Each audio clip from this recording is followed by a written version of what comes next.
ਗੁਰ ਗੋਬਿੰਦ ਗੋਪਾਲ ਗੁਰ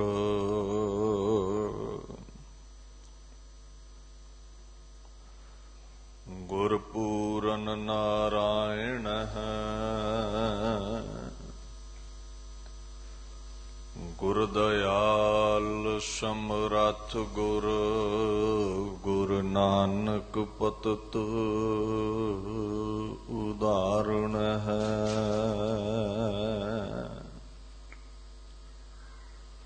ਚਬਰ ਛਤਰ ਤਖਤ ਦੇ ਮਾਲਕ ਸਾਹਿਬ ਸ੍ਰੀ ਗੁਰੂ ਗ੍ਰੰਥ ਸਾਹਿਬ ਜੀ ਦੀ ਪਵਿੱਤਰ ਹਜ਼ੂਰੀ ਵਿੱਚ ਸੁਭਾਏਮਾਨ ਗੁਰੂ ਸਰੂਪ ਗੁਰੂ ਪਿਆਰੀ ਖਾਲਸਾ ਸਾਧ ਸੰਗਤ ਦੀ ਫਤਿਹ ਪ੍ਰਵਾਨ ਕਰੋ। ਵਾਹਿਗੁਰੂ ਜੀ ਕਾ ਖਾਲਸਾ ਵਾਹਿਗੁਰੂ ਜੀ ਕੀ ਫਤਿਹ। ਧੰਨ ਧੰਨ ਸ੍ਰੀ ਗੁਰੂ ਹਰਿਕ੍ਰਿਸ਼ਨ ਮਹਾਰਾਜ ਜੀ ਦੇ ਪਵਿੱਤਰ ਅਸਥਾਨ ਗੁਰਦੁਆਰਾ ਸ਼੍ਰੀ ਬੰਗਲਾ ਸਾਹਿਬ ਵਿਖੇ ਆਪ ਸਰਬੱਤ ਸੰਗਤਾਂ ਹਾਜ਼ਰੀਨ ਹੋ।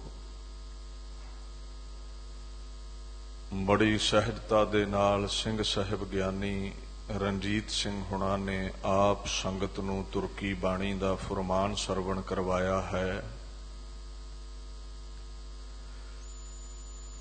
ਸ਼੍ਰੀ ਗੁਰੂ ਤੇਗ ਬਹਾਦਰ ਸਾਹਿਬ ਜੀ ਦੇ 400 ਸਾਲਾ ਪ੍ਰਕਾਸ਼ ਦਿਹਾੜੇ ਨੂੰ ਸਮਰਪਿਤ ਉਹਨਾਂ ਦੀ ਪਾਕ ਬਾਣੀ ਦੀ ਵਿਆਖਿਆ ਜੋ ਇਸ ਪਾਕ ਜਗ੍ਹਾ ਤੇ ਚੱਲ ਰਹੀ ਹੈ, ਆਓ ਉਸ ਅਗੰਮੀ ਵਿਚਾਰ ਨਾਲ ਜੁੜ ਕੇ ਸਮੇਂ ਨੂੰ ਜੀਵਨ ਨੂੰ ਸਫਲਾ ਕਰੀਏ। ਸਤਨਾਮ ਸ੍ਰੀ ਵਾਹਿਗੁਰੂ ਸਾਹਿਬ ਜੀ। ਵਿਖਿਆ ਨਾ ਸਿਉ ਕਾਹੇ ਰਚਿਓ, ਨਿਮਖ ਨਾ ਹੋਏ ਉਦਾਸ। ਕਹੋ ਨਾਨਕ ਭਜ ਹਰ ਮਨਾ, ਪਰੈ ਨਾ ਜਮ ਕੀ ਫਾਸ।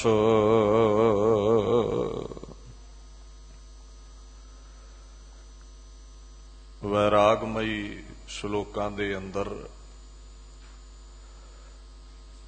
ਗੁਰੂ ਤੇਗ ਬਹਾਦਰ ਸਾਹਿਬ ਸੱਚੇ ਪਾਤਸ਼ਾਹ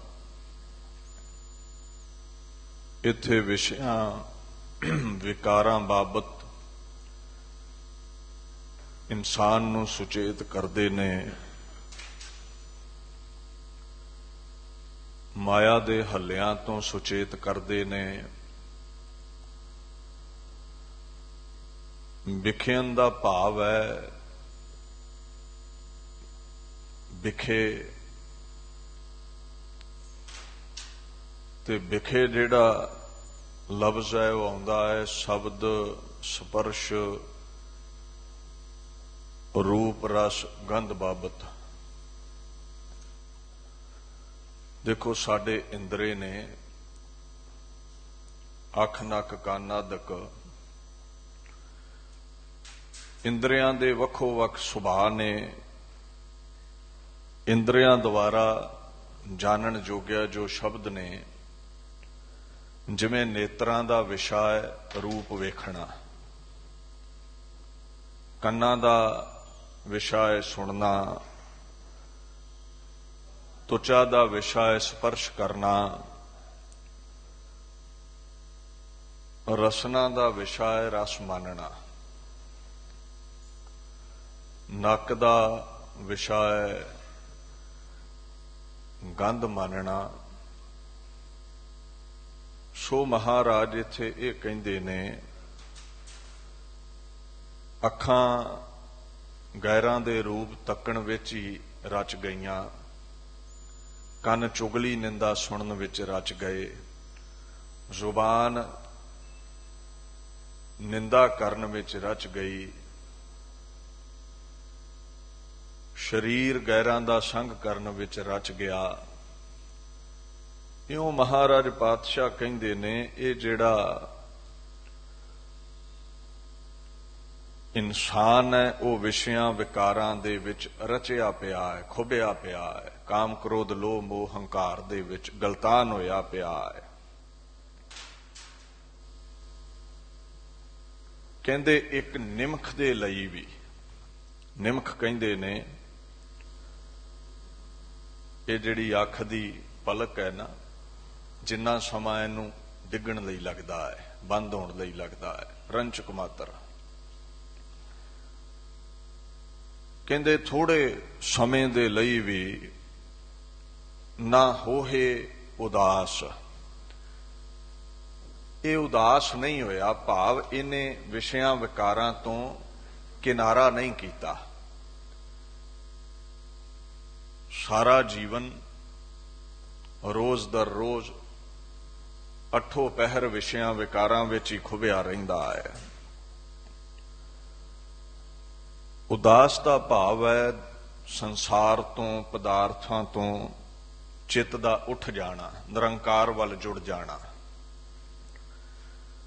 ਥੋੜੇ ਸਮੇਂ ਲਈ ਵੀ ਇਹਨੇ ਵਿਕਾਰਾਂ ਵੱਲੋਂ ਪਾਸਾ ਨਹੀਂ ਵਟਿਆ, ਇਹ ਵਿਕਾਰਾਂ ਵਿੱਚ ਹੀ ਖੁੱਭਿਆ ਰਿਹਾ, ਤੇ ਵਿਕਾਰਾਂ ਵਿੱਚ, ਵਿਸ਼ਿਆਂ ਵਿੱਚ, ਵਿਖਿਆਂ ਵਿੱਚ ਖੁੱਭਣ ਦਾ ਮਤਲਬ ਹੈ ਸਦਾ ਸੰਸਾਰ ਦੀਆਂ ਜੂਨੀਆਂ ਵਿੱਚ ਹੀ ਖੁੱਭ ਜਾਣਾ, ਜਿਨ੍ਹਾਂ ਦੀ ਗਿਣਤੀ 84 ਲੱਖ ਹੈ, 1,84 ਜੂਨ ਪਰਮਾਇਆ।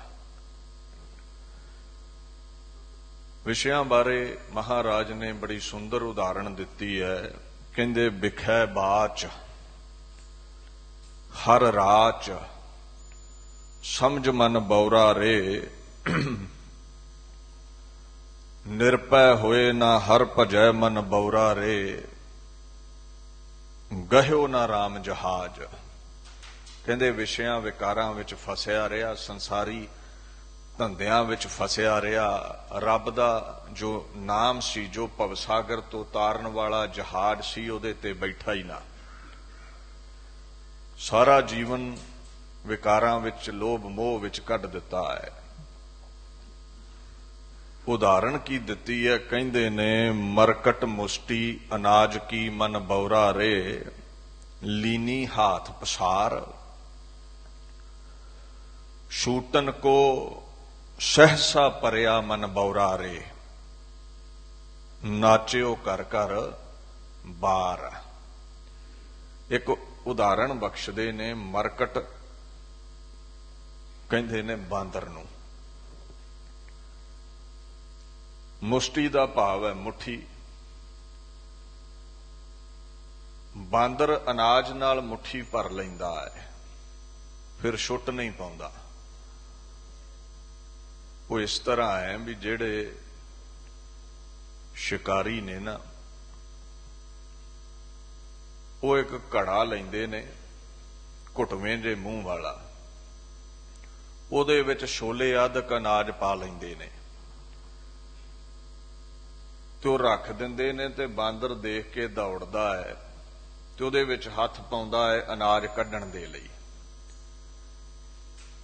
ਹੁਣ ਮੁਸ਼ਕਲ ਇਹ ਹੈ ਵੀ ਜੇ ਕੇਵਲ ਗੁਜ਼ਾਰੇ ਜੋਗਾ ਉਹ ਅਨਾਜ ਕੱਢ ਲੈਂਦਾ, ਛੋਲੇ ਕੱਢ ਲੈਂਦਾ, ਮੁੱਠ ਥੋੜੀ ਭਰਦਾ ਤੇ ਘੜੇ ਚੋਂ ਮੁੱਠ ਨਿਕਲ ਜਾਂਦੀ, ਖਾ ਲੈਂਦਾ। ਅਨਾਜ ਦਾ ਭਰਿਆ ਘੜਾ ਤੇ ਮੁੱਠ ਵੀ ਵੱਡੀ ਭਰ ਲਈ ਵੀ ਸਾਰੇ ਦੇ ਸਾਰੇ ਦਾਣੇ ਹੀ ਮੈਂ ਛੋਲੇ ਬਾਹਰ ਕੱਢ ਲਵਾਂ। ਉਹ ਮੂੰਹ ਘੁੱਟਵਾਂ ਸੀ ਘੜੇ ਦਾ, ਜਦੋਂ ਮੁੱਠ ਖਾਲੀ ਸੀ ਸੌਖੀ ਅੰਦਰ ਚਲੀ ਗਈ, ਜਦੋਂ ਮੁੱਠ ਬਹੁਤੀ ਭਰ ਲਈ ਤੇ ਉਹ ਘੜੇ ਵਿੱਚ ਬਾਂਹ ਫਸ ਗਈ, ਮੁੱਠ ਬਾਹਰ ਨਹੀਂ ਆਉਂਦੀ। ਹੁਣ ਸੁਰਤੀ ਕੰਮ ਨਹੀਂ ਕਰਦੀ ਵੀ ਇਹਦੇ ਤੋਂ ਛੁੱਟਾਂ ਕਿੱਦਾਂ। ਹੁਣ ਘੜਾ ਐਡਾ ਚੁੱਕ ਕੇ ਤੇ ਦੌੜ ਨਹੀਂ ਸੀ ਸਕਦਾ, ਕਿੰਨਾ ਸਮਾਂ ਧੂ ਲੈਂਦਾ। ਅਖੀਰ ਸ਼ਿਕਾਰੀ ਦੇ ਹੱਥ ਚੜ ਗਿਆ, ਮਦਾਰੀ ਦੇ ਹੱਥ ਚੜ ਗਿਆ। ਇਹ ਲਾਲਚ ਹੀ ਸੀ ਵੀ ਦਰ ਦਰ ਤੇ ਬਾਂਦਰ ਨੂੰ ਨੱਚਣਾ ਪੈ ਗਿਆ।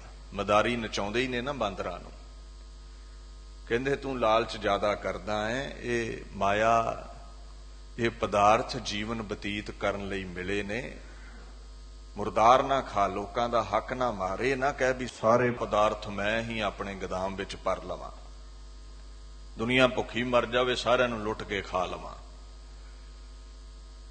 ਕਹਿੰਦੇ ਇਉਂ ਮਾਇਆ ਦੀ ਪਕੜ ਪੈਦਾ ਹੋਵੇਗੀ। ਫਿਰ ਜਿਵੇਂ ਬਾਂਦਰ ਘਰ ਘਰ ਨੱਚਿਆ ਹੈ, ਏਦਾਂ ਕਈਆਂ ਜੂਨਾਂ ਦੇ ਵਿੱਚ ਤੈਨੂੰ ਕਾਲ ਹੋਣੀ ਨਚਾਵੇਗੀ।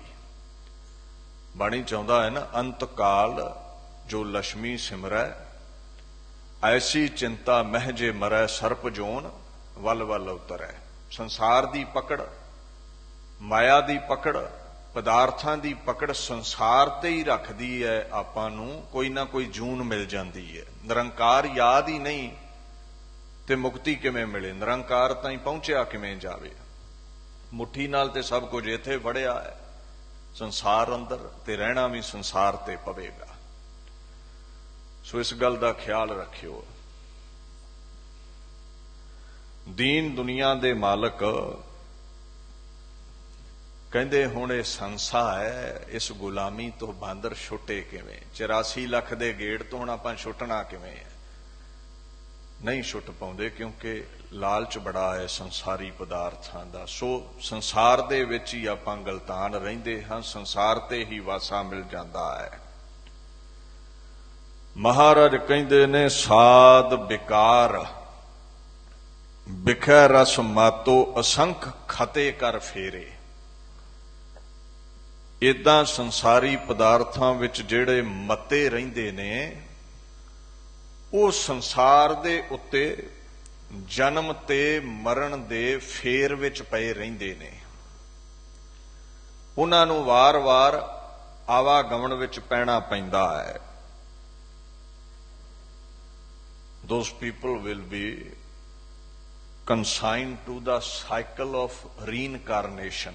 ਜਿਹੜਾ ਇਨਸਾਨ ਸੰਸਾਰ ਦੇ ਮੋਹ ਵਿੱਚ ਪਿਆ ਹੈ, ਉਹ ਵਾਰ-ਵਾਰ ਦੁਨੀਆ ਤੇ ਪੈਦਾ ਹੋਵੇਗਾ, ਬਿਨਸੇਗਾ, ਮਿਟੇਗਾ, ਫਿਰ ਪੈਦਾ ਹੋਵੇਗਾ। ਇਹ ਗੇੜ ਉਹਦਾ ਖੂਹ ਦੀ ਟਿੰਡ ਵਾਂਗ ਚੱਲਦਾ ਹੀ ਰਹਿੰਦਾ ਹੈ, ਇੱਕ ਚੱਕਰ ਵਾਂਗ ਚੱਲਦਾ ਹੀ ਰਹਿੰਦਾ ਹੈ।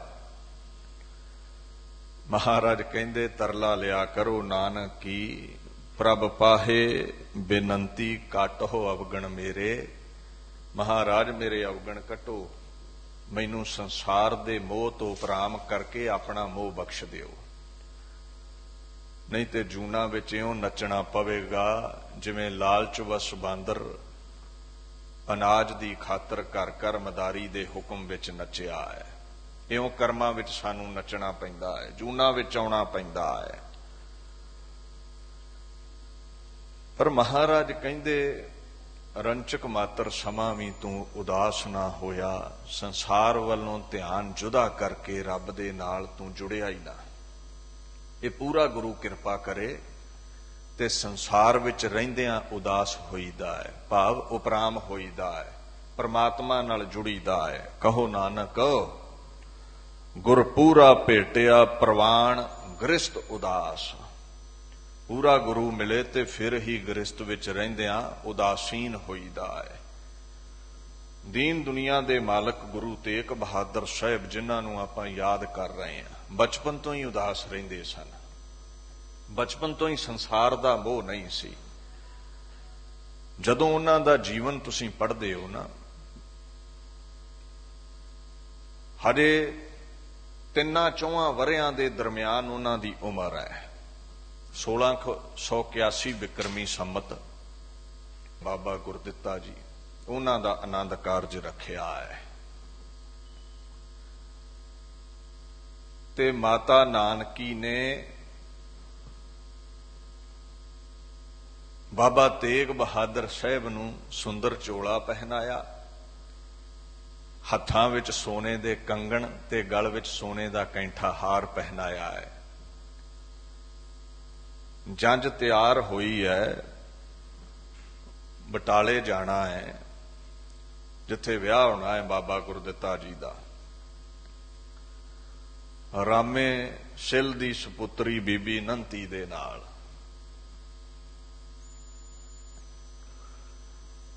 ਹੁਣ ਜੰਝ ਦੀ ਤਿਆਰੀ ਸੀ ਤੇ ਬਾਬਾ ਤੇਗ ਬਹਾਦਰ ਸਾਹਿਬ ਕਿਸੇ ਅਗੰਮੀ ਰਸਤੇ ਵਿੱਚ ਕੀ ਵੇਂਦੇ ਨੇ ਵੀ ਇੱਕ ਛੋਟਾ ਬੱਚਾ ਰੋਂਦਾ ਪਿਆ ਹੈ, ਤਨ ਤੇ ਉਹਦੇ ਕੋਈ ਕੱਪੜਾ ਨਹੀਂ ਹੈ। ਦਰਿਆ ਦਿਲੀ ਬੜੀ ਸੀ, ਮੋਹ ਮਾਇਆ ਤੋਂ ਉਪਰਾਮ ਸਨ, ਦੁਨੀਆ ਦੀ ਪਕੜ ਨਹੀਂ ਸੀ, ਤੇ ਝੱਟ ਆਪਣਾ ਸੁੰਦਰ ਚੋਲਾ ਉਤਾਰ ਕੇ ਉਸ ਬੱਚੇ ਨੂੰ ਪਹਿਨਾ ਦਿੱਤਾ। ਤੋ ਜਿਹੜੇ ਹੱਥਾਂ ਵਿੱਚ ਸੋਨੇ ਦੇ ਕੰਗਣ ਸਨ ਉਹ ਲਾ ਕੇ ਵੀ ਉਸ ਬੱਚੇ ਨੂੰ ਪਹਿਨਾ ਦਿੱਤੇ ਤੇ ਗਲ ਦਾ ਕੈਂਠਾ ਵੀ ਉਸ ਨੂੰ ਪਹਿਨਾ ਦਿੱਤਾ।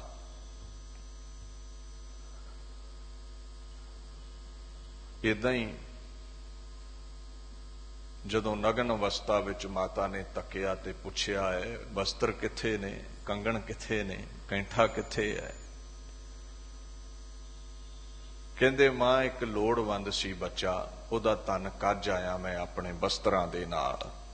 इहनूं कहंदे ने परोपकार नित चितव दे, नाही कछ पोच।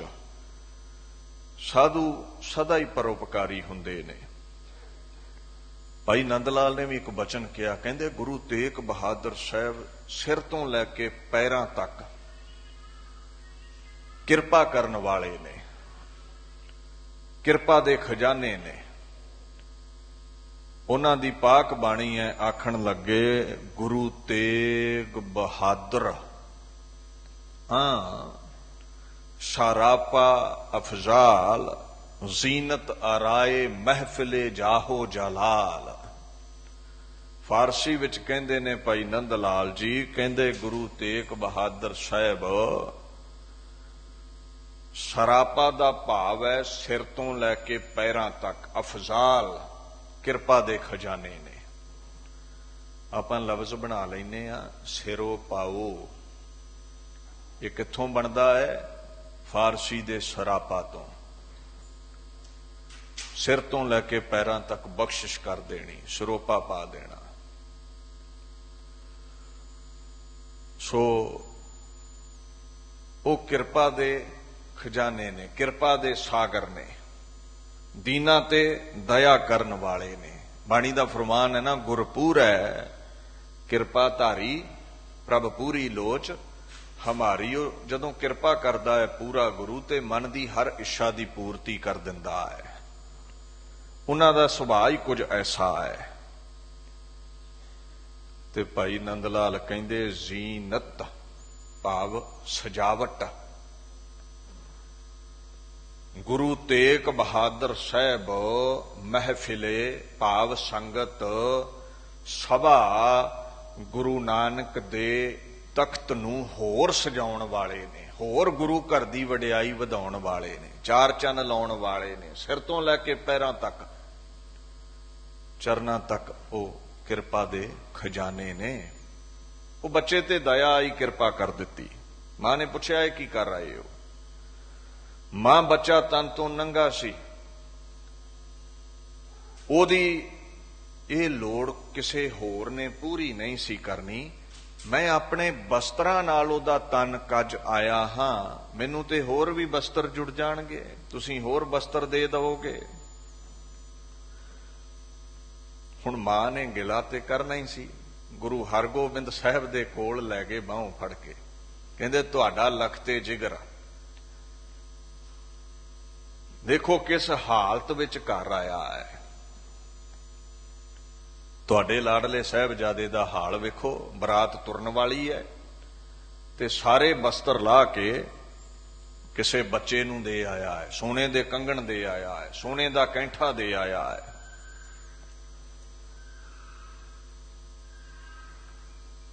चौहां जुगां दी जानण वाला बापू गुरु हरगोबिंद साहब अगों ये बचन पिया करदा है, कहंदे अज मेरे लाडले दिलबंद ने बेलिबासे दा तन कज्जण दे लई अपना लिबास वार दिता है। समा आवेगा एक दिन मजलूम दे धर्म नूं रखण दी खातर अपना तन भी वार दवेगा। अज इसने अपने वस्त्रां दे नाल नंगे दी पत नूं इज्जत नूं टकिया है। आउण वाले समय विच धर्म दी इज्जत नूं पत नूं टकण लई अपने तन दी चादर बना लवेगा। इतिहास गवाह है गुरु दे जिहड़े बोल सन उन्हां दी पूर्ति होई। भारत वर्ष अंदर जो सनातन मत सब तो पुराना धर्म है हिंदू जिस दिन डुबण लगा ना, ते कृपा रामदत्त जो सनातन मत दा आगू सी, ओ पंडित ओ ब्राह्मण कश्मीरी जथा लैके गुरां नूं बेनती करदा है हिंदू धर्म नूं सनातन मत नूं रख लो। ते गुरु तेग बहादुर साहिब ने शहादत दे के औरंगजेब नाल टकराउंदे होया जंजू दी रखिया कीती सी। बचपन विच एक बच्चे नूं नंगिया वेख के ओदे तन नूं अपने वस्त्रां नाल कज्जिया सी। सनातन मत दी पत लैंदी वेख के बापू ने तन दी चादर बना के हिंदू धर्म दी इज्जत नूं कज लिया सी। तिलक जंजू राखा प्रभ ताका कीनो बडो कलू मैं साका। सो ऐसे वो बख्शिंद सुभा दे मालक सन। सतगुर कीनो पर उपकार काढ़ लीन सागर। संसार गुरु पर उपकारी है, गुरु भला करन वाला है। खैर मैं ये समझाउणा चाहुंदा हां भी बचपन तो ही बड़े त्यागी सन, बचपन तो ही उदास रहिंदे ने। संसार वालों बिरती तोड़ के निरंकार वाल बिरती रखते ने। कोई आशा नहीं है, कोई मंग नहीं है संसारी पदार्थां दी। वैसे भी जिसनों संसार दी आशा होवे ना वो दुखी हुंदा है। बाणी दा फरमान है आशा विच अत दुख घना। मनमुख चित लाया गुरमुख भये निराश परम सुख पाया। हुण असीं आशा करदे हां मैनूं एडी वड्डी कोठी चाहीदी है, इन्नी महंगी कार चाहीदी है, इन्नी आमदन चाहीदी है, इन्नी वड्डी नौकरी चाहिदी है। जदों आशा दी पूर्ति नहीं हुंदी फिर डिप्रैशन च जांदे हैं। चिंता चिखा समान है, साडा खुरा खुद मिट जांदा है चिंता विच। जेड़े गुरु वल मुख करन वाले सतपुरुष ने वो बाणी दे प्रताप नाल रस नाल इन्ने रज जांदे ने उन्हां दा मंगना ही मुक जांदा है। वो जाणदे ने बिन सजाए जो निमख मैं सो अल्प सुख भनिए सब मिटन वाला है। जो पदार्थ मंगोगे सब मिटन वाला है। सो बहुती पकड़ नहीं रखते संसार की। इन्हां पदार्थां नूं जीवन बतीत करन विच वरतदे ने। बहुता इकट्ठा करन वाल ध्यान नहीं दिंदे भी दुनिया नूं लुट के घर भर लईए। सो महाराज कहिंदे ने गुरमुख सदा ही संसार वल्लों निराश रहिंदे ने, क्योंकि निरंकार दे नाम विचों उन्हां नूं परम सुख मिल गया है जिहड़ा संसार विचों नहीं मिलदा। ऐसे त्यागी ने गुरु तेग बहादुर साहब। बूटे शाह ने ना तारीखे पंजाब विच लिखिया है। कहंदा जदों भोरे च बैठे सन ते बाबा मक्खण शाह लुबाणा ने प्रगट कीता अल्फाज वरते गुरु ला दो रे, गुरु ला दो रे। सब पासे उची उची आख सुनाया।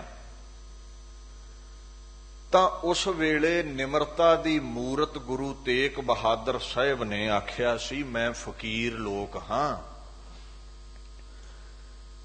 इन्नी वड्डी पदवी दी जिहड़ी जिम्मेवारी है ना मैं चुकण दे जोग नहीं।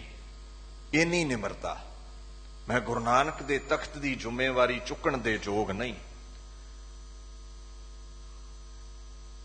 ये ख्याल रखियो जे कोई निमरता विच है ते मतलब ये नहीं समझ लेना भी ये नीवा ही है। आपस को जो जाने नीचा सौ गनिया सब ते उचा। जिहड़े बहुते उच्चे हुंदे ने ना वो निर्माणता विच रहिंदे ने। वो बहुतियां वड्डियां बातां नहीं पाउंदे ते जिन्हां दे पल्ले कुछ नहीं हुंदा वड्डे दावे ओही करदे ने, हंकार ओही करदे ने। वो बूटे शाह फारसी विच एक बचन कहंदा है, कहंदा मन मर्दे दरवेशम हुआ लायक ई अमरे खातीर नेस्तम। गुरु तेग बहादुर साहब कहंदे जिम्मेवारी वड्डी है। मैं फकीर हां, औखा कर मैं इस जिम्मेवारी नूं चुकना। ये निर्माणता है उन्हां दी। बाणी ने तो एडा वड्डा रुतबा ऐलानिया है। सतगुर विच आप रखे उन कर प्रगट आख सुनाया। अकाल पुरख विच सतगुरु विच कोई फर्क नहीं है। सतगुरु विच अकाल पुरख ने अपनी अगमी जोत टिका के दुनिया च उन्हां दा प्रताप प्रचंड कीता है। गुरु ते परमेश्वर एक ने, that transcendent lord and Guru Tegh Bahadur Sahib, there is no difference between both of them. रंचक मात्र भी खुदा ते गुरु तेग बहादुर विच फर्क नहीं है, पर उन्हां दी निर्माणता है। एडे वड्डे तख्त वालों भी कह रहे ने मैनू लोड़ नहीं है, मैं भोरे विच चौंकड़ा ला के बैठा आनंद लै रहा हाँ, दुनिया वालों उदास होना। ते ऐसा गुरु किरपा करे फिर ही संसार वालों उदास होके निरंकार विच सुरत लगदी है, नहीं ते नहीं। जिहड़ा आप ही हरे संसार विच फसिया है, तुहानू निरंकारी किथों बना देवेगा। सो गुरु तेग बहादुर साहिब ने जिहड़े फुरमान कीते ने, जीवन विच ये बचन उन्हां दे धारे होए ने, फिर सानू समझाया है। ये नहीं भी सानू समझा दिता ते आप जीवन विच बचन कमा के नहीं विखाए।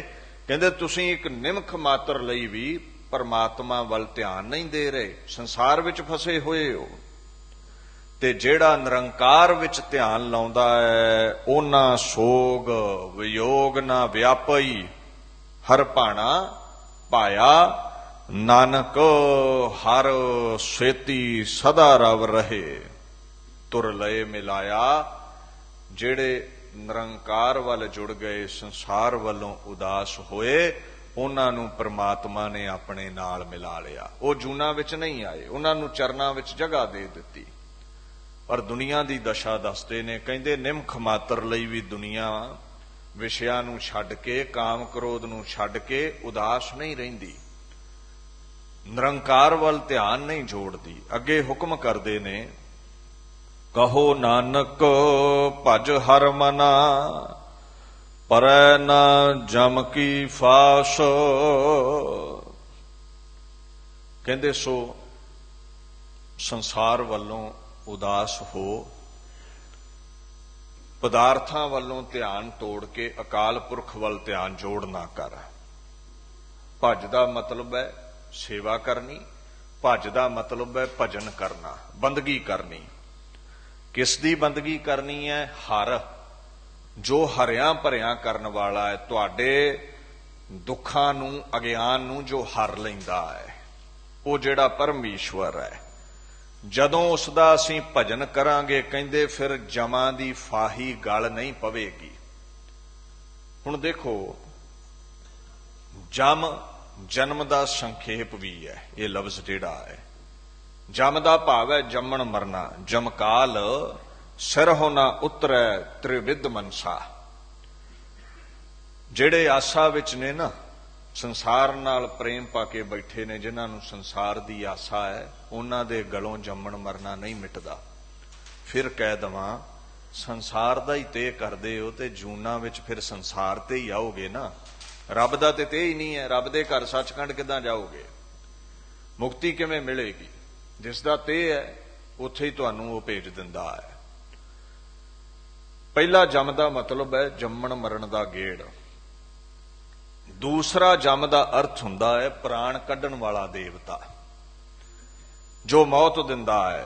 पकड़ चलायन दूत जम, किसै ना देनी भेत। जेड़े मौत दे फरिश्ते ने, द मैसेंजर ऑफ डेथ, जो पकड़ के लै जांदा है। तीसरा पक्ष जमदा है जो धर्म राजा दरगाह विच अकाल पुरख दे हुक्म दा बज्जा हिसाब करदा है साडे कर्मां दा। चंगे ने स्वर्गी भेजता, मंदे ने नरक भेज दिता। उहदे बाद सजा भोग के जूना विच फिर आउणा पै गया। सो इत्थे धर्म राजे लई आया है। जम दर बद्धे मार यह कूक ना सुणै पुकार। जम दर, धर्म राजे दा दर। माड़े कर्म कीते उत्थे बन के मारदा है सूक्ष्म शरीर नूं। सथूल शरीर ते उत्थे जांदा ही नहीं, सूक्ष्म नूं सजा मिलदी है।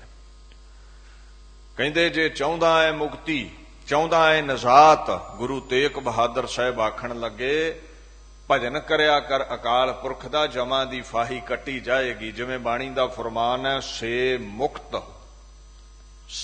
मुक्त भये जिन हर ध्याया जी, तिन टूटी जम की फासी।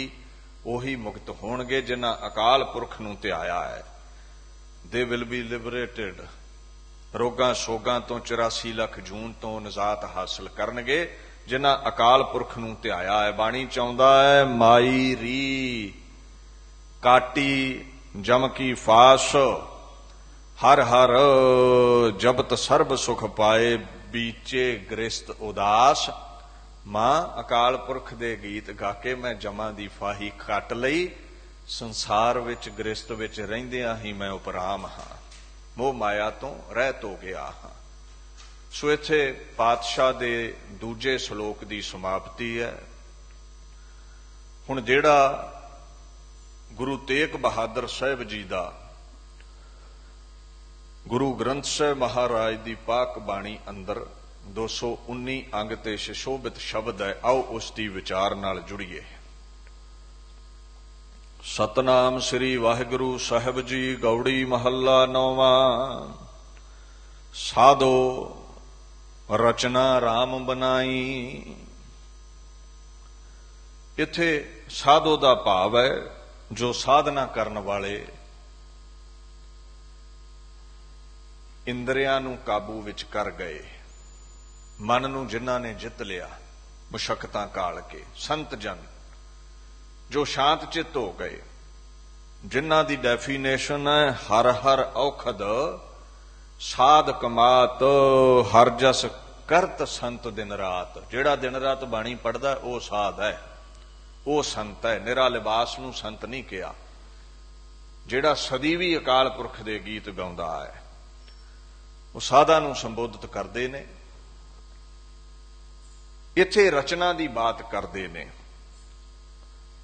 ਰਚਨਾ ਦਾ ਜਿਹੜਾ ਭਾਵ ਹੈ ਸਾਜਣਾ ਨੂੰ ਕਹਿੰਦੇ ਨੇ। ਘਾੜਤ ਘੜਨੀ, ਬਨੌਤ ਬਣਾਉਣੀ, ਇਹ ਦੁਨੀਆ ਨੂੰ ਹੋਂਦ ਵਿੱਚ ਲੈ ਕੇ ਆਉਣਾ। ਕਿਸ ਨੇ ਰਚਨਾ ਕੀਤੀ ਹੈ? ਰਾਮ। ਰਾਮ ਦਾ ਭਾਵ ਹੈ ਜੋ ਰਵ ਰਿਹਾ ਹੈ, ਹਰ ਜ਼ਰੇ ਵਿੱਚ ਮੌਜੂਦ ਹੈ, ਹਰ ਯੁੱਗ ਵਿੱਚ ਮੌਜੂਦ ਹੈ। ਰਾਮ ਰਮਣ ਤਰਨ ਭੈ ਸਾਗਰ। ਜਿਹੜਾ ਉਸ ਰਾਮ ਦੇ ਗੀਤ ਗਾਉਂਦਾ ਹੈ ਭਵਸਾਗਰ ਤੋਂ ਤਰਦਾ ਹੈ।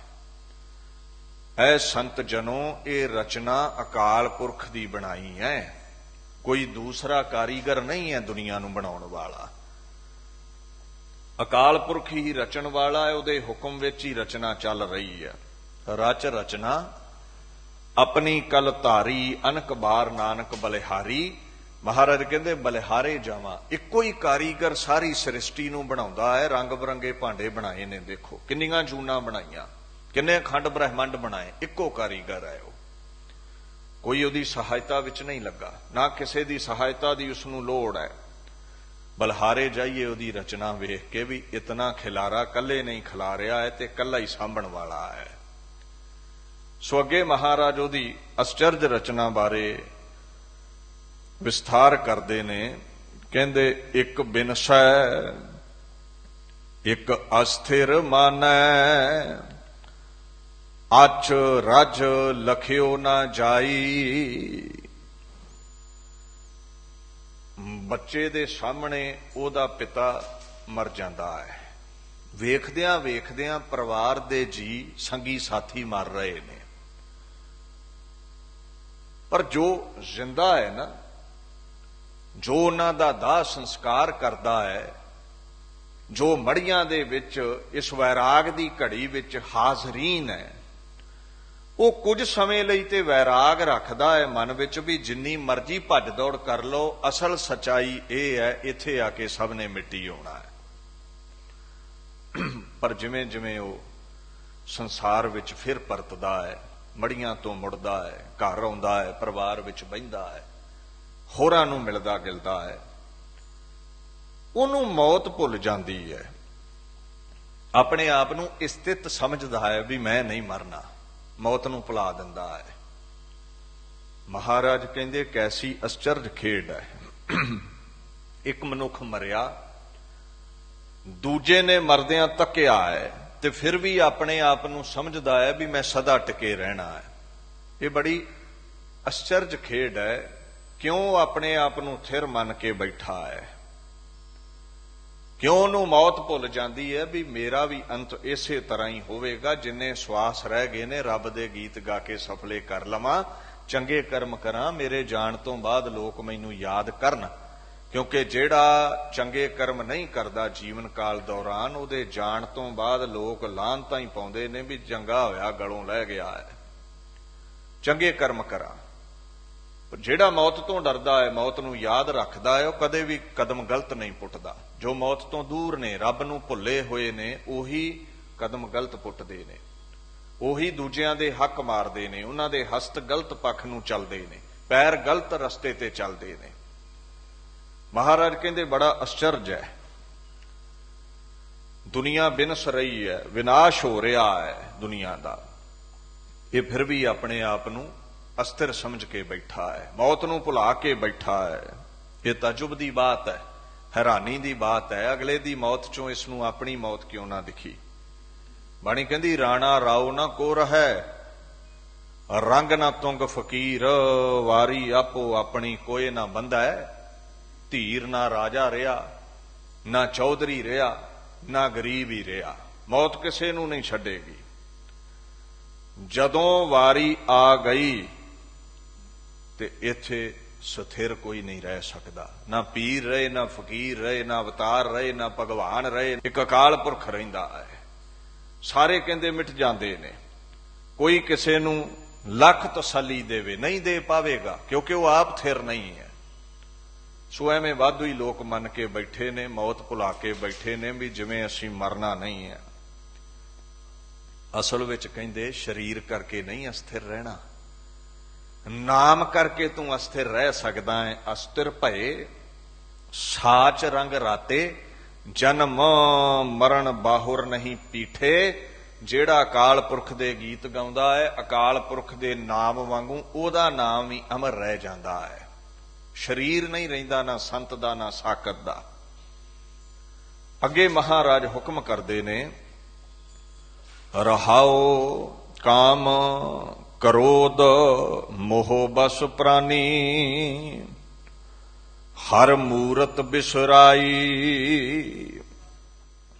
ਕਾਮ ਦਾ ਮਤਲਬ ਹੈ ਕਾਮਨਾ, ਇੱਛਾ। ਸੰਸਾਰ ਦੀ ਇੱਛਾ ਰੱਖ ਕੇ ਬੈਠਾ ਰਿਹਾ, ਇਹ ਪਦਾਰਥ ਚਾਹੀਦੇ ਨੇ, ਉਹ ਚਾਹੀਦੇ ਨੇ, ਨਾਮ ਕਦੇ ਮੰਗਿਆ ਹੀ ਨਹੀਂ ਹੈ। ਅਕਾਲ ਪੁਰਖ ਦੀ ਕਦੇ ਇੱਛਾ ਕੀਤੀ ਨਾ। ਜਿਸਨੇ ਪਦਾਰਥ ਦਿੱਤੇ, ਜਿਸਨੇ ਅਗਾਹ ਦੇਣੇ ਨੇ, ਜਿਸਨੇ ਝੋਲੀਆਂ ਭਰਨੀਆਂ, ਉਹਨੂੰ ਭੁਲਾ ਦਿੱਤਾ। ਅੱਗੇ ਮਹਾਰਾਜ ਆਖਣ ਲੱਗੇ, ਦੀਨ ਦੁਨੀਆ ਦੇ ਮਾਲਕ ਕਹਿੰਦੇ ਦੇਖੋ, ਕੁਝ ਕ੍ਰੋਧ ਵਿੱਚ ਗਲਤਾਨ ਹੋ ਗਏ, ਕੁਝ ਸਾਰਾ ਜੀਵਨ ਜਲਦੇ ਬਲਦੇ ਹੋਏ ਲੰਘਾ ਦਿੰਦੇ ਨੇ, ਕੁਝ ਮੋਹ ਵਿੱਚ ਪਦਾਰਥਾਂ ਨੂੰ ਇਕੱਠਾ ਕਰਨ ਵਿੱਚ ਡੁੱਬੇ ਰਹੇ। ਉਹ ਜਿਹੜਾ ਅਸਲ ਅਕਾਲ ਪੁਰਖ ਪਤੀ ਪਰਮ ਈਸ਼ਵਰ ਸੀ ਨਾ, ਉਹਦੀ ਮੂਰਤ ਨੂੰ ਵਿਸਾਰ ਦਿੱਤਾ। ਹੁਣ ਨਿਰਗੁਣ ਦੀ ਮੂਰਤ ਨਹੀਂ ਹੁੰਦੀ ਇੱਥੇ, ਅਕਾਲ ਪੁਰਖ ਦੀ ਮੂਰਤ ਤੋਂ ਭਾਵ ਹੈ ਉਹਦੀ ਹੋਂਦ ਨੂੰ ਨਕਾਰ ਦਿੱਤਾ, ਉਹਦੇ ਅਸਤਿਤਵ ਤੋਂ ਦੂਰ ਚਲਿਆ ਗਿਆ, ਰੱਬ ਨੂੰ ਹੀ ਭੁਲਾ ਦਿੱਤਾ ਵੀ ਰੱਬ ਤੇ ਹੈ ਹੀ ਨਹੀਂ ਹੈ। ਬਾਣੀ ਕਹਿੰਦੀ ਹੈ, ਸਫਲ ਦਰਸ਼ਨ ਅਕਾਲ ਮੂਰਤ ਪ੍ਰਭ ਹੈ ਪੀ ਹੋਵਨ ਹਾਰਾ। ਉਹਦੀ ਮੂਰਤ ਮੌਤ ਤੋਂ ਰਹਿਤ ਹੈ, ਪਰ ਉਹਦੀ ਮੌਜੂਦਗੀ ਹਰ ਯੁੱਗ ਦੇ ਵਿੱਚ ਹੈ। ਅਸੀਂ ਕਾਮ ਕ੍ਰੋਧ ਲੋਭ ਮੋਹ ਹੰਕਾਰ ਵਿੱਚ ਪੈ ਕੇ ਉਸ ਨੂੰ ਵਿਸਾਰ ਦਿੱਤਾ, ਅਕਾਲ ਪੁਰਖ ਨੂੰ ਅਸੀਂ ਭੁਲਾਉਣਾ ਕੀਤਾ ਹੈ। ਸਮਝ ਨਾ ਪਰੀ ਬਿਖੈ ਰਸ ਰਚਿਓ, ਜਸ ਹਰ ਕੋ ਬਿਸਰਾਇਓ। ਮਹਾਰਾਜ ਆਖਣ ਲੱਗੇ, ਜੋ ਜੋ ਕਰਮ ਕੀਓ ਲਾਲਚ ਲੱਗ, ਤਿਹ ਤਿਹ ਆਪ ਬੰਧਾਇਓ। ਅਕਾਲ ਪੁਰਖ ਨੂੰ ਭੁੱਲ ਕੇ ਜਿਸ ਚੀਜ਼ ਦਾ ਵੀ ਲਾਲਚ ਕੀਤਾ, ਸੰਸਾਰ ਦੇ ਜਿਸ ਵੀ ਪਦਾਰਥ ਦਾ ਲਾਲਚ ਕੀਤਾ, ਕਹਿੰਦੇ ਜੂਨ ਉੱਥੇ ਹੀ ਇਸ ਨੂੰ ਮਿਲ ਗਈ, ਇਹਦੀ ਸਥਿਤੀ ਉੱਥੇ ਹੀ ਹੋ ਗਈ।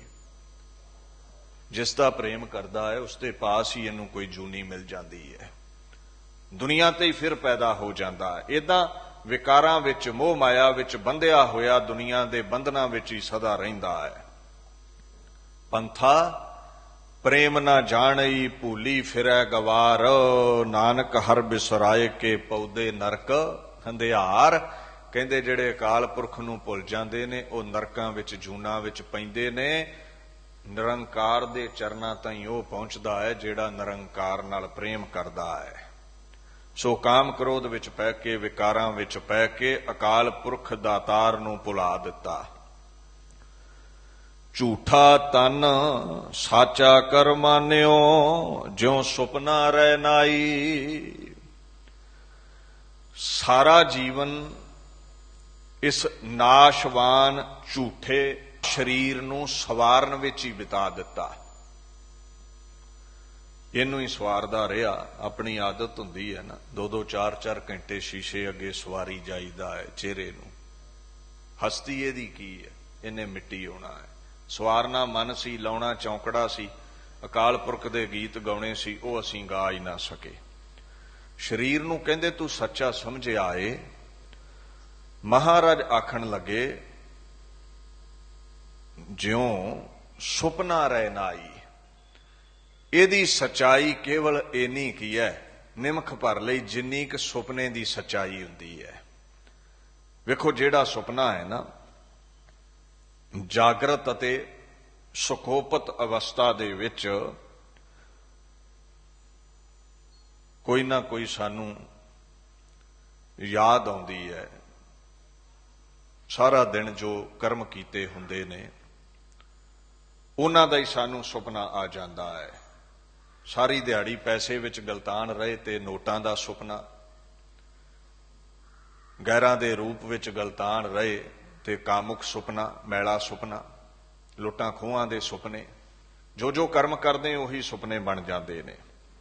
ਪਰ ਕਹਿੰਦੇ ਸੁਪਨੇ ਵਿੱਚ ਜੋ ਵੀ ਹੋਇਆ ਹੈ ਉਹ ਸੱਚ ਨਹੀਂ ਹੈ। ਜੈਸਾ ਸੁਪਨਾ ਰਹਿਨ ਕਾ ਤੈਸਾ ਸੰਸਾਰ, ਦ੍ਰਿਸ਼ਟ ਮਾਨ ਸਭ ਬਿਨਸੀਐ, ਕਿਆ ਲੱਗੈ ਗਾਵਾਰ। ਹੁਣ ਸੁਪਨਾ ਜਿਹੜਾ ਹੈ ਉਹ ਸੱਚ ਨਹੀਂ ਹੁੰਦਾ। ਜਦੋਂ ਅੱਖ ਖੁੱਲਦੀ ਹੈ ਫਿਰ ਪਤਾ ਲੱਗਦਾ ਹੈ ਵੀ ਸਭ ਝੂਠ ਹੀ ਸੀ। ਕਹਿੰਦੇ ਇਹ ਇੱਕ ਮੀਟੀ ਅੱਖ ਦਾ ਸੁਪਨਾ ਸੀ ਜੋ ਤੂੰ ਵੇਖਿਆ। ਜਦੋਂ ਅੱਖ ਖੁੱਲੀ ਤੇ ਸਮਝ ਲੱਗ ਗਈ ਕੁਝ ਵੀ ਸੱਚ ਨਹੀਂ ਹੈ। ਇਹ ਦੁਨੀਆ ਖੁੱਲੀ ਅੱਖ ਦਾ ਇੱਕ ਸੁਪਨਾ ਹੈ, ਤੂੰ ਦੇਖ ਰਿਹਾ ਹੈ। ਹਜੇ ਤੂੰ ਇਹਨੂੰ ਸੱਚ ਮੰਨ ਕੇ ਬੈਠਾ ਹੈ।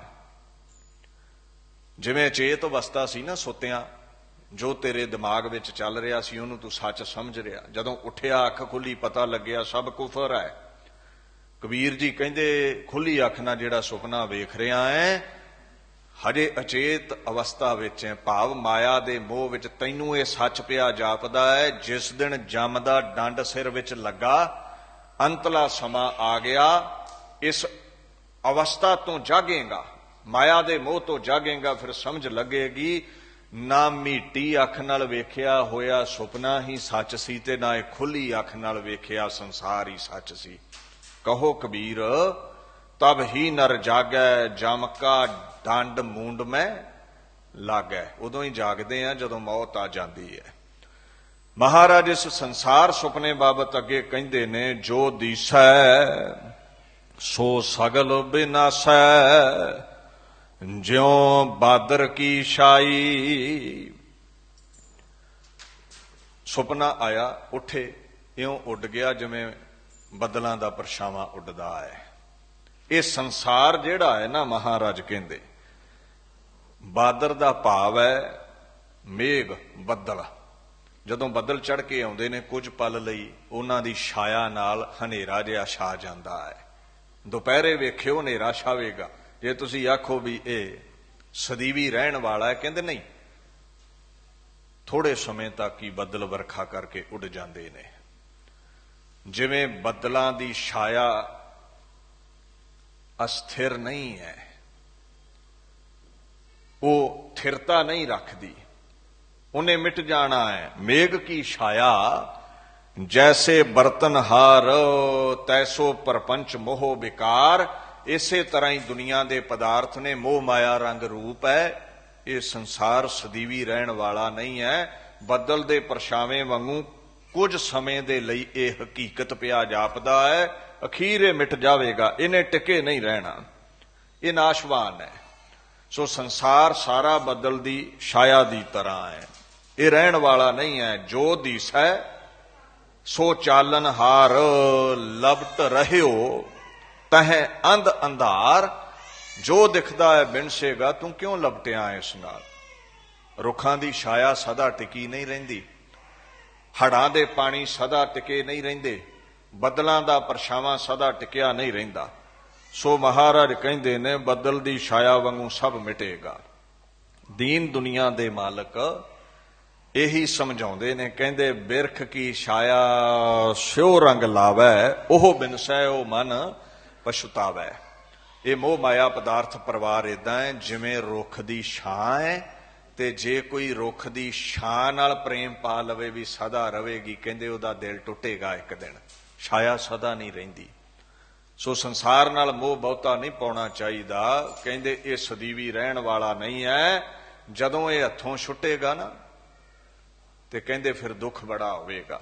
ਸਗਲ ਪਾਸਾਰ ਦੀਸੈ ਪਾਸਾਰਾ, ਬਿਨ ਸਜਾਏਗੋ ਸਗਲ ਆਕਾਰਾ। ਜੋ ਵੇਖਦੇ ਹੋ ਬੱਦਲ ਦੀ ਛਾਂ ਵਾਂਗੂ ਬਿਨਸੇਗਾ, ਖਤਮ ਹੋਵੇਗਾ, ਇਹਦਾ ਖੁਰਾ ਖੋਜ ਮਿਟੇਗਾ। ਦਾ ਐਗਜ਼ਿਸਟੈਂਸ ਵਿਲ ਪਾਸ ਅਵੇ। ਇਹ ਦੁਨੀਆ ਰਹਿਣ ਵਾਲੀ ਨਹੀਂ ਹੈ ਜੋ ਕੁਝ ਵੇਖਦੇ ਹੋ। ਅਖੀਰ ਵਿੱਚ ਪਾਤਸ਼ਾਹ ਆਖਣ ਲੱਗੇ, ਜਨ ਨਾਨਕ ਜਗ ਜਾਣਿਓ ਮਿਥਿਆ, ਰਹਿਓ RAM ਸਰਨਾਈ। ਮਿਥਿਆ ਦਾ ਭਾਵ ਹੈ ਅਸਤਿਅ, ਜੋ ਇੱਕ ਰਸ ਨਹੀਂ ਰਹਿੰਦਾ, ਜੋ ਟਿਕਿਆ ਨਹੀਂ ਰਹਿੰਦਾ।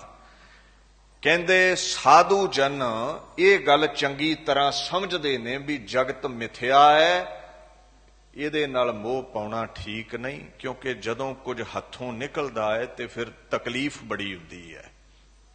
ਰਹਿਣ ਵਾਲਾ ਇੱਕ ਅਕਾਲ ਪੁਰਖ ਹੈ, ਅਮਰ ਜਾਨ ਸੰਚੀ ਇਹ ਕਾਇਆ, ਇਹ ਮਿਥਿਆ ਕਾਚੀ ਗਗਰੀ। ਜਿਨਹਿ ਨਿਵਾਜ ਸਾਜ ਹਮ ਕੀਏ, ਤਿਸੈ ਵਿਸਾਰ ਅਵਰ ਲਗਰੀ। ਕਹਿੰਦੇ ਅਕਾਲ ਪੁਰਖ ਨੂੰ ਸੰਤ ਯਾਦ ਰੱਖਦੇ ਨੇ। ਜਿਹੜੇ ਮਨਮੁਖ ਨੇ ਨਾ, ਉਹ ਇਸ ਸਰੀਰ ਦੀ ਦੇਖਭਾਲ ਵਿੱਚ ਲੱਗੇ ਰਹੇ। ਇਹ ਮਿੱਟੀ ਦੇ ਭਾਂਡੇ ਨੂੰ ਸਵਾਰਦੇ ਰਹੇ, ਇੱਕ ਦਿਨ ਇਹ ਭਾਂਡਾ ਟੁੱਟ ਜਾਂਦਾ ਹੈ। ਜਿਸਨੇ ਇਹ ਭਾਂਡਾ ਦਿੱਤਾ ਸਾਜਿਆ, ਉਸ ਦਾ ਚੇਤਾ ਹੀ ਨਹੀਂ ਰੱਖਦੇ, ਉਹਨੂੰ ਵਿਸਾਰ ਕੇ ਹੋਰਾਂ ਵੱਲ ਲੱਗੇ ਰਹਿੰਦੇ ਨੇ। ਸੰਦਕ ਤੋਹੇ ਸਾਧ ਨਹੀਂ ਕਹੀਓ, ਸਰਨ ਪਰੇ ਤੁਮਰੀ ਪਗਰੀ। ਜਿਹੜੇ ਸਾਧੂ ਨੇ ਨਾ, ਸੰਤ ਨੇ, ਉਹ ਕਹਿੰਦੇ ਨੇ ਪਰਮਾਤਮਾ ਅਸੀਂ ਤੇਰੇ ਚੋਰ ਹਾਂ, ਭਾਵ ਤੇਰੇ ਬਖਸ਼ੇ ਸਵਾਸਾਂ ਦੇ ਨਾਲ ਸੰਸਾਰ ਨਾਲ ਪ੍ਰੇਮ ਕੀਤਾ, ਤੇਰੇ ਚਰਨਾਂ ਦੀ ਸ਼ਰਨ ਲਈ ਨਹੀਂ, ਤੇਰੇ ਗੀਤ ਗਾਏ ਹੀ ਨਹੀਂ। ਕਹੈ ਕਬੀਰ ਇਹ ਬਿਨਤੀ ਸੁਣਿਓ, ਮਤ ਘਾਲੋ ਜਮ ਕੀ ਖਬਰੀ। ਸਾਡੇ ਤੇ ਕਿਰਪਾ ਕਰੋ, ਸੰਸਾਰ ਦੇ ਮੋਹ ਵਿੱਚ ਲੱਗੇ ਰਹੇ ਹਾਂ, ਜਮ ਦੀ ਖਬਰ ਆਉਣ ਵਾਲੀ ਹੈ, ਸਰੀਰ ਬਿਨਸ ਜਾਵੇਗਾ। ਹੁਣ ਜਿਨ੍ਹਾਂ ਦਾ ਮੋਹ ਅਸੀਂ ਹਿਰਦੇ ਵਿੱਚ ਟਿਕਾਇਆ ਸੀ, ਉੱਥੇ ਹੀ ਸਾਨੂੰ ਜੂਨ ਮਿਲ ਜਾਵੇਗੀ। ਮਹਾਰਾਜ ਬਖਸ਼ਿੰਦ ਹੋ, ਕਿਰਪਾ ਕਰ ਦਿਓ। ਜੀਵਨ ਕਾਲ ਤੁਹਾਨੂੰ ਯਾਦ ਨਹੀਂ ਕਰ ਸਕੇ, ਖਿਮਾ ਕਰ ਦਿਓ, ਤੁਹਾਡਾ ਬਖਸ਼ਿੰਦ ਸੁਭਾਅ ਹੈ। ਜਮ ਦੀ ਖਬਰ ਸਾਨੂੰ ਨਾ ਆਵੇ। ਬਾਣੀ ਦਾ ਫਰਮਾਨ ਹੈ, ਦਾਰਾ ਮੀਤ ਪੂਤ ਰਥ ਸੰਪਤ ਧਨ ਪੂਰਨ ਸਭ ਮਹੀ, ਅਵਰ ਸਗਲ ਮਿਥਿਆ ਇਹ ਜਾਨੋ ਭਜਨ ਰਾਮ ਕੋ ਸਹੀ। ਪਰਿਵਾਰ ਰਥ ਘੋੜੇ ਤਖਤ ਰਹਿਣ ਵਾਲੇ ਨਹੀਂ, ਮਿਥਿਆ ਨੇ। ਅਕਾਲ ਪੁਰਖ ਰਹਿਣ ਵਾਲਾ ਹੈ, ਉਹਦੇ ਗੀਤ ਗਾਈਏ, ਉਹਦਾ ਭਜਨ ਹੀ ਸਹੀ ਹੈ। ਭਾਵ ਅਡਿੱਗ ਹੈ, ਅਡੋਲ ਹੈ, ਸਦੀਵੀ ਰਹਿਣ ਵਾਲਾ ਹੈ, ਔਰ ਉਹੀ ਅੰਤ ਸਮੇਂ ਸਾਨੂੰ ਜਮਾਂ ਪਾਸੋਂ ਬਚਾਉਂਦਾ ਹੈ। ਦੁੱਖ ਹਰਣ ਦੀਨ ਸਰਣ ਸ੍ਰੀਧਰ, ਚਰਨ ਕਮਲ ਅਰਾਧਿਐ। ਜਮ ਪੰਥ ਬਿਖੜਾ ਅਗਨ ਸਾਗਰ, ਨਿਮਖ ਸਿਮਰਤ ਸਾਧੀਐ। ਵੇਖੋ ਮੌਤ ਸੰਤ ਨੂੰ ਵੀ ਆਉਣੀ ਹੈ, ਸਾਖਤ ਨੂੰ ਵੀ ਆਉਣੀ ਹੈ। ਸਾਖਤ ਨੂੰ ਮੌਤ ਤਕਲੀਫ ਦਿੰਦੀ ਹੈ, ਸੰਤ ਨੂੰ ਮੌਤ ਤਕਲੀਫ ਨਹੀਂ ਦਿੰਦੀ। ਉਹ ਆਨੰਦ ਦੇ ਵਿੱਚ ਚੋਲਾ ਇਉਂ ਤਿਆਗ ਕੇ ਚਲਿਆ ਜਾਂਦਾ ਹੈ ਜਿਵੇਂ ਸਰਪ ਕੁੰਜ ਤਿਆਗਦਾ ਹੈ। ਸੋ ਇਹ ਅਕਾਲ ਪੁਰਖ ਹੀ ਅੰਤ ਦੇ ਸਮੇਂ ਸਹਾਇਕ ਹੁੰਦਾ ਹੈ। ਦੀਨ ਦਰਦ ਨਿਵਾਰ ਤਾਰਣ, ਦਇਆਲ ਕਿਰਪਾ ਕਰਨ, ਅਟਲ ਪਦਵੀ ਨਾਮ ਸਿਮਰਨ, ਦ੍ਰਿੜ ਨਾਨਕ ਹਰ ਹਰ ਸਰਣ। ਅਕਾਲ ਪੁਰਖ ਦੇ ਗੀਤ ਗਾਓਗੇ ਤੇ ਅਟਲ ਪਦਵੀ ਮਿਲੇਗੀ, ਤੁਹਾਡਾ ਨਾਮ ਅਮਰ ਹੋ ਜਾਵੇਗਾ। ਸੋ ਮਹਾਰਾਜ ਨੇ ਬਿਨ ਸਜਾਣ ਵਾਲੀ ਦੁਨੀਆ ਦੀ ਸੱਚਾਈ ਸਾਡੇ ਸਾਹਮਣੇ ਰੱਖੀ ਹੈ। ਅਕਾਲ ਪੁਰਖ ਅਟਲ ਹੈ, ਉਹਦੇ ਗੀਤ ਗਾਉਣ ਵਾਲਾ ਵੀ ਅਟਲ ਹੋ ਜਾਂਦਾ ਹੈ, ਬਾਕੀ ਸਭ ਬਿਨ ਸਜਾਂਦੇ ਨੇ।